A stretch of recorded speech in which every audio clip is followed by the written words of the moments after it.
এখন শুনবেন সংবাদ শিরোনাম। শেখ হাসিনার মানবতা বিরোধী মামলার রায় ঘোষণার তারিখ নির্ধারণকাল, নাশকতার ঘটনায় সতর্ক আইনশৃঙ্খলা বাহিনী, দলগুলোর মতভেদের ফায়দা লুটবে পতিত আওয়ামী লীগ। অন্তর্বর্তী সরকারের দুর্বলতার সুযোগ নিচ্ছে কিছু রাজনৈতিক দল, মন্তব্য তারেক রহমানের। হুমকি ধামকি না দিয়ে ভোটের মাঠে লড়াইয়ের আহ্বান। রোববারের মধ্যে ৫ দফা দাবি মানতে জামায়াত ও সমমনাদের আলটিমেটাম, শত বাধা দিলেও গণভোট হবে বলছেন এনসিপি নেতারা। আন্ডারওয়ার্ল্ডের দ্বন্দ্বে আদালতপাড়ায় খুন হন মামুন, জানালো পুলিশ। কিলিং মিশনের ২ শুটার সহ ৫ জন গ্রেফতার। আসসালামু আলাইকুম। এতক্ষণ দেখছিলেন সংবাদ শিরোনাম, এখন দেখবেন বিস্তারিত। রাজধানীর ধোলাইপাড় এলাকায় একটি বাসে আগুন দিয়েছে দুর্বৃত্তরা, তবে এতে হতাহতের কোনো ঘটনা ঘটেনি। খবর পেয়ে ফায়ার সার্ভিসের ২টি ইউনিট দ্রুত ঘটনাস্থলে পৌঁছে আগুন নিয়ন্ত্রণে আনে। বুধবার সন্ধ্যা ৬:৩০টার দিকে ফায়ার সার্ভিসের কাছে বাসে অগ্নিকাণ্ডের খবর পৌঁছায়। এদিকে গত কয়েকদিন ধরে রাজধানীর বিভিন্ন এলাকায় দুর্বৃত্তদের ককটেল বিস্ফোরণ ও শিক্ষা প্রতিষ্ঠান সহ কয়েকটি স্থানে পেট্রোল বোমা নিক্ষেপের ঘটনা ঘটছে। এমন পরিস্থিতিতে কার্যক্রম নিষিদ্ধ আওয়ামী লীগের ১৩ নভেম্বর লকডাউন কর্মসূচি ঘোষণাকে কেন্দ্র করে নিরাপত্তা ব্যবস্থা জোরদার করেছে প্রশাসন। ঢাকা ও আশপাশের জেলায় বিজিবি মোতায়েন করা হয়েছে। রাজধানীর বিভিন্ন গুরুত্বপূর্ণ স্থানে পুলিশের পাশাপাশি র্যাব ও বিজিবি সদস্যদেরও দায়িত্ব পালন করতে দেখা গেছে। আমি দেখতে পাচ্ছি যে নিরাপত্তা ব্যবস্থা বেশ ভালোভাবেই জোরদার করা হয়েছে। ইতিমধ্যেই আমি দেখতে পাচ্ছি যে ১ প্লাটুন কিন্তু বিজিবি সদস্য মোতায়েন করা হয়েছে, পাশাপাশি পুলিশও রয়েছে। তবে আইন শৃঙ্খলা বাহিনী বেশ তৎপর রয়েছে। আগামীকালকে আপনি জানেন যে ১৩ নভেম্বর আওয়ামী লীগের পক্ষ থেকে দেওয়া লকডাউন কর্মসূচিকে ঘিরে এই নিরাপত্তা ব্যবস্থা কিন্তু জোরদার করা হয়েছে। এছাড়াও যদি জানিয়ে রাখতে চাই, ঢাকার বিভিন্ন জায়গায় কিন্তু এরই মধ্যে আমাদের কাছে কিছু ককটেল বিস্ফোরণের ঘটনা শুনতে পেয়েছি। যেমন কিছুক্ষণ আগে টিএসসিতে একটি ককটেল বিস্ফোরণের ঘটনা আমরা জানতে পেরেছি। এছাড়াও শান্তিনগরের টুইন টাওয়ারের সামনে একটি ককটেল বিস্ফোরণের ঘটনা আমরা জানতে পেরেছি। এর আগে সকাল থেকে নিরাপত্তার চাদরে ঢেকে ফেলা হয় রাজধানী ঢাকা। বাসে আগুন এবং দুর্বৃত্তদের ককটেল বিস্ফোরণে তৈরি হওয়া জন আতঙ্ক দূর করতে কঠোর অবস্থান নিয়েছে আইনশৃঙ্খলা বাহিনী। ডিএমপি বলছে, সামাজিক মাধ্যমে যত হুমকি ধমকি দেয়া হোক, জননিরাপত্তা নিশ্চিত আইনের সর্বোচ্চ প্রয়োগে প্রস্তুত তারা। এরই মধ্যে অপরাধে জড়িত থাকার অভিযোগে ৪৪ জনকে গ্রেফতার করা হয়েছে, যারা কার্যক্রম নিষিদ্ধ আওয়ামী লীগ ও অঙ্গ সংগঠনের কর্মী। বুধবার সকাল থেকেই রাজধানীর গুরুত্বপূর্ণ স্থান ও স্থাপনার সামনে কঠোর অবস্থানে আইনশৃঙ্খলা রক্ষাকারী বাহিনীর সদস্যরা। শাহবাগ, ধানমন্ডি সহ গুরুত্বপূর্ণ সব এলাকাতেই নিরাপত্তা চাদর, পুলিশ, র্যাব, এপিবিএন বা বিজিবির সতর্ক পাহারা। এত নিরাপত্তা আয়োজনের কারণ চোরাগোপ্তা আক্রমণ ঠেকানো। মঙ্গলবার গভীর রাতে রাজধানীর মোহাম্মদপুরের ইকবাল রোডে প্রিপারেটরি স্কুলের কাছে 2টি বোমা নিক্ষেপ করা হয়, যদিও কেউ হতাহত হয়নি এতে। সিসি ক্যামেরার ফুটেজে শনাক্ত হয়েছে মোটরসাইকেল ও আরোহী। এছাড়া গাজীপুর ও সাভারে মোট 4টি বাসে আগুন দিয়েছে দুর্বৃত্তরা। ১৩ নভেম্বর ঘিরে দেশে যে নাশকতামূলক কার্যক্রম পরিচালনা করা হচ্ছে তাতে আতঙ্কিত নয় প্রসিকিউশন। বুধবার ট্রাইব্যুনালের প্রসিকিউশন জানায়, তাদের লক্ষ্য জুলাই গণহত্যার বিচার নিশ্চিত করা।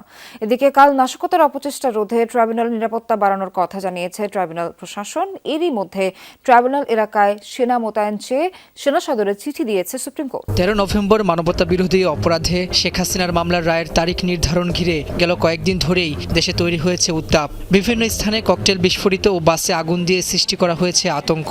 এমনকি ধানমন্ডিতে আন্তর্জাতিক অপরাধ ট্রাইব্যুনালের তদন্ত সংস্থার কার্যালয় এবং প্রধান বিচারপতির বাসভবনের সামনেও ককটেল বিস্ফোরিত করা হয়েছে। এমন প্রেক্ষাপটে দেশের সর্বোচ্চ আদালতে মঙ্গলবার থেকে নিরাপত্তা বাড়ানো হয়েছে। ট্রাইব্যুনালের প্রসিকিউশন বলছেন, কোনোভাবেই আতঙ্কিত নন তারা। শেখ হাসিনা সহ আসামিদের সর্বোচ্চ শাস্তির প্রত্যাশা তাদের। ২০১৩ সালে শাপলা চত্বর গণহত্যার অভিযোগে শেখ হাসিনা, সাবেক সেনা কর্মকর্তা জিয়াউল আহসান সহ ২১ জনের বিরুদ্ধে ১২ জানুয়ারির মধ্যে তদন্ত প্রতিবেদন জমা দিতে নির্দেশ দিয়েছেন ট্রাইব্যুনাল। এছাড়া রংপুরে জুলাই শহীদ আবু সাইদ হত্যা মামলা ও চানখারপুলে ৬ জনকে হত্যা মামলায় সাক্ষ্য গ্রহণ অনুষ্ঠিত হয়। তবে এদিন সাক্ষী উপস্থিত না হওয়ায় আশুলিয়ায় ৬ মরদেহ পোড়ানোর মামলার সাক্ষ্য গ্রহণ অনুষ্ঠিত হয়নি।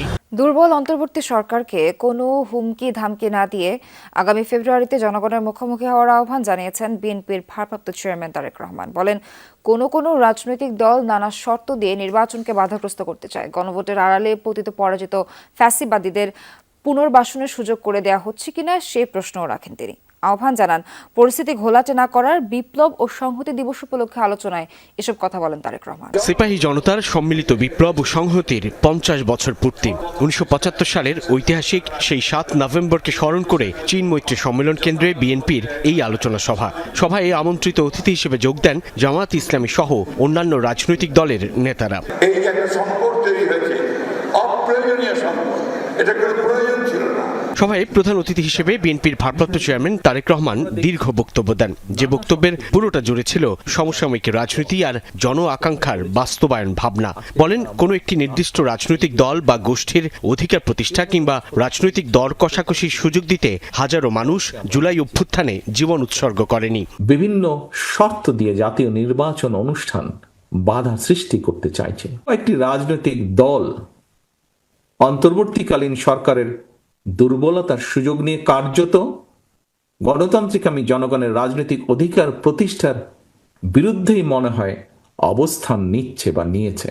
হুমকি ধামকি না দিয়ে আগামী ফেব্রুয়ারি মাসে জনগণের মুখোমুখি হই আমরা, চলুন। 16 নভেম্বরের মধ্যে 5 দফা দাবি না মানা হলে প্রধান উপদেষ্টা বাসভবন যমুনার সামনে অনির্দিষ্টকালের অবস্থান কর্মসূচি ঘোষণা করবে জামায়াত সহ আন্দোলনরত 8 দল।